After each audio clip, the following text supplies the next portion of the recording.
Hop là, ça y est, on est en direct. Alors, on va faire la petite lecture du soir. Donc, c'est Alice au Pays des Merveilles, dessinée par Pacou. Alors, c'est trop mignon. Alors, normalement, vous devez... Je sais pas comment ça marche, vous me direz si vous le voyez du coup dans le bon sens. Parce que, en fait, quand je veux les mettre sur YouTube après, c'est pas dans le bon sens. Donc du coup, je me dis que peut-être que dans ce sens, ça va fonctionner. Donc on verra. Allez, c'est parti.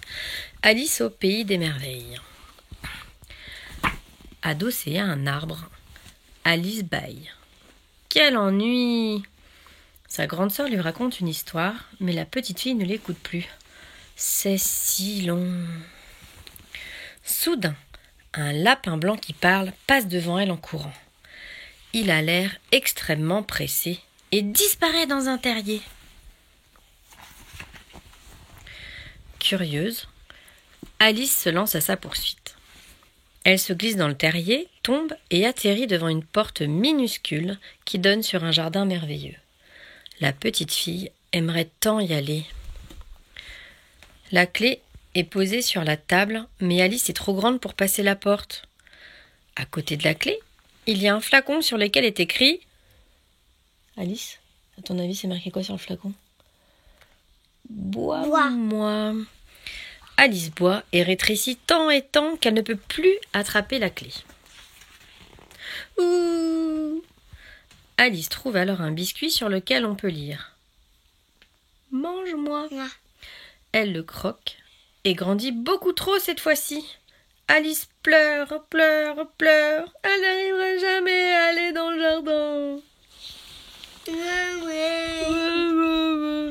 Heureusement, le lapin blanc revient avec un éventail magique qui redonne à Alice sa taille normale. Il était temps. Mais la voilà dans l'eau à présent. Ses larmes sont devenues une mare immense. Quel monde étrange! Alice nage et se fait de nouveaux amis qui l'accompagnent. Une souris, un canard, un aiglon et un drôle d'oiseau qui s'appelle un dodo. Quand ils atteignent enfin le rivage, le lapin les rejoint. « Allez vite me chercher mes gants !» lance-t-il à Alice. Ce lapin ne manque pas de toupet, voilà qui lui donne des ordres. Mais la fillette, trop heureuse de le retrouver, lui obéit sur le champ. Oh, comme c'est beau! Dans la maisonnette du lapin blanc, Alice trouve les gants ainsi qu'un flacon de potion. Elle ne peut pas s'empêcher d'y goûter. Malheureuse! La voici qui grandit de nouveau. Ses bras sont si longs qu'ils sortent par les fenêtres. « Sortez d'ici !» gronde le lapin en lui lançant des cailloux. Mais non, il est pas sympa ce lapin. Hein. Cependant... C'est pas des cailloux. Ouais, c'est exactement ce que je veux dire. Cependant, même les cailloux sont magiques dans ce drôle de pays. Ils se transforment en gâteaux. Alice, en croquin, retrouve sa taille normale, et s'enfuit en courant. Oh, elle est magnifique cette page, elle est trop belle.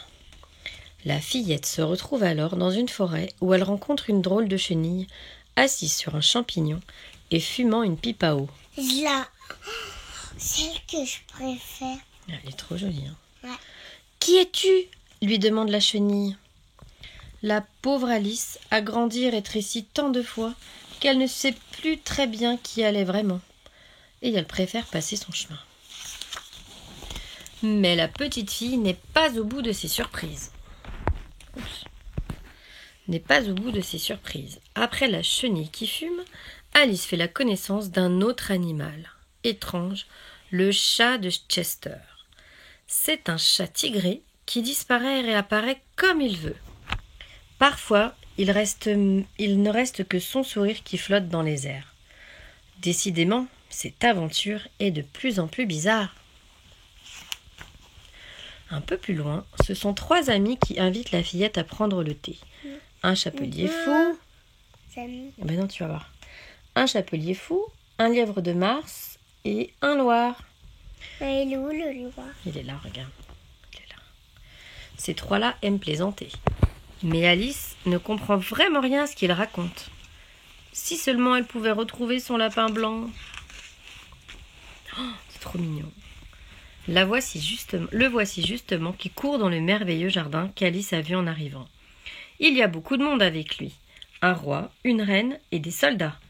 Ces derniers sont plats comme des cartes à jouer. La reine invite la fillette à une partie de croquet.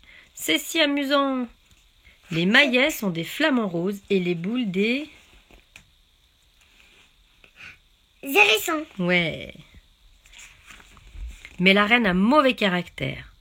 Quand quelqu'un l'énerve, elle veut lui couper la tête. Elle menace même Alice, qui ne s'amuse plus du tout après. Toutes les cartes se lancent à sa poursuite. Alice court et se réveille brusquement. Elle regarde autour d'elle. Sa sœur est là, qui lit toujours. Alice sourit. Ce voyage au pays des merveilles n'était donc qu'un rêve. Et voilà. Encore. Bah oui, mais non, hein. Et non, hein. Faut aller au dodo maintenant.